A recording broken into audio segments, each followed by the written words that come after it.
East Area Rapist, Original Night Stalker, Golden State Killer, Diamond Knot Killer.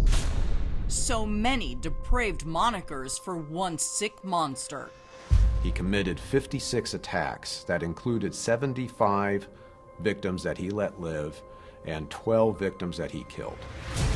Now, more than 3 decades after his last known killing, I just learned about that within the last 2 weeks.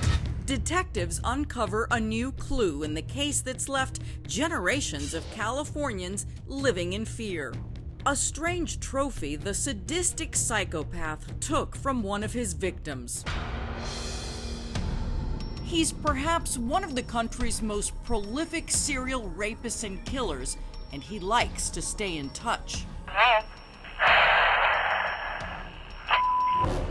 Still terrorizing some of his victims years later. Police believe that's the actual voice of the man who blazed a trail of terror up and down the state of California beginning in 1976 in and around Sacramento.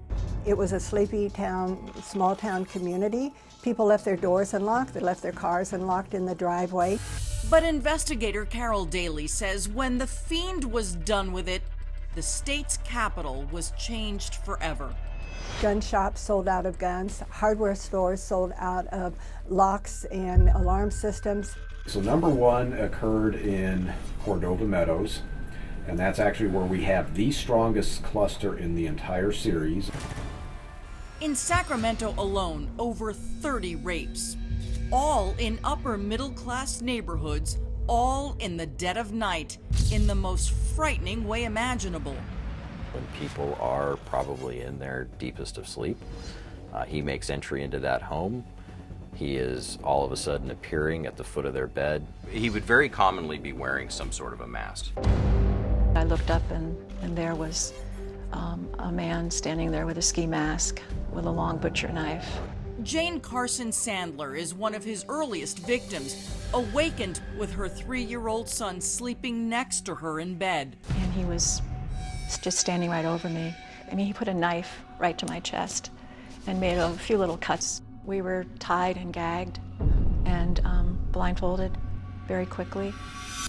He told me if I were to say anything, he would kill both of us.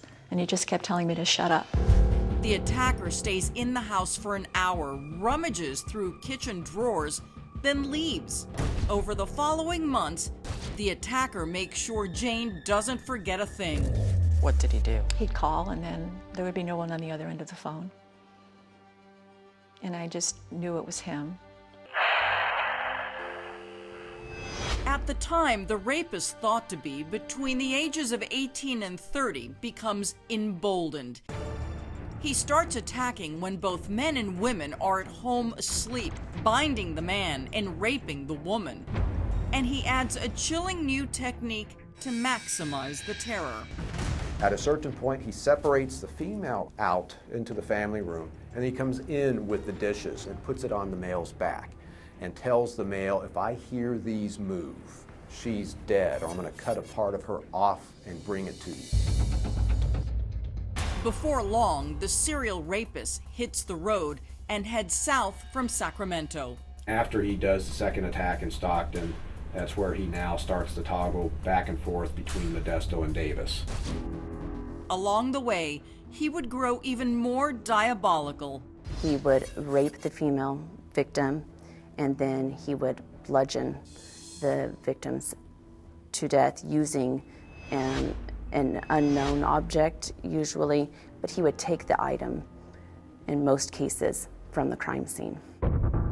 Over the next 2.5 years, he brutally murders all of his victims, 12 in all, leaving a trail of blood from Santa Barbara to Orange County.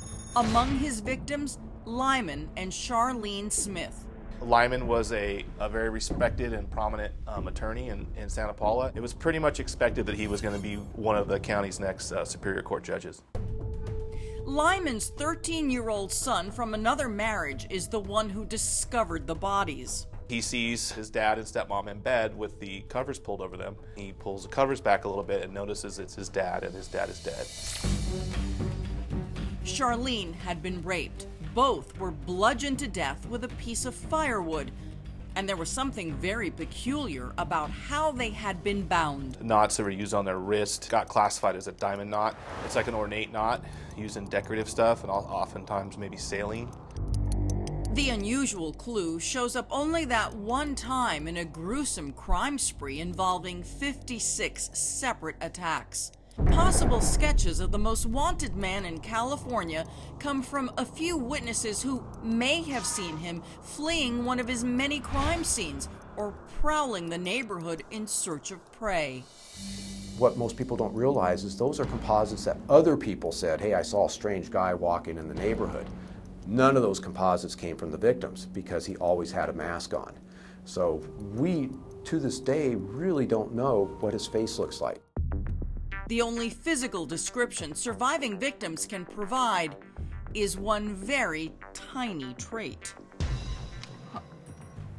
Extremely small penis, it Yes. says on the report. It does. They all describe him having an extremely small penis. Victim Jane Carson Sandler confirms the small detail. It was very small. Maybe that was part of his psychological hang-up. 10 years after his last known victim was bludgeoned to death inside her family's Orange County home, all of the rapes and murders were linked to one lone monster through DNA. He didn't know about DNA, and that's what is going to probably do him in. At some point, we're going to find him. Do you think he's still in California? I think he very possibly is. I think he very possibly is still in Sacramento. Up next, detectives uncover a new clue in the hunt for the Golden State Killer. It's not listed on their stolen item inventory. And what a phone call the killer made more than 30 years ago reveals. This is very significant. He even found one of his rape victims at work 5 years later. And he calls her while she's at work. And the only way that he knew she was at work, in my opinion, is he probably was a customer and saw one of his former victims at that Denny's restaurant.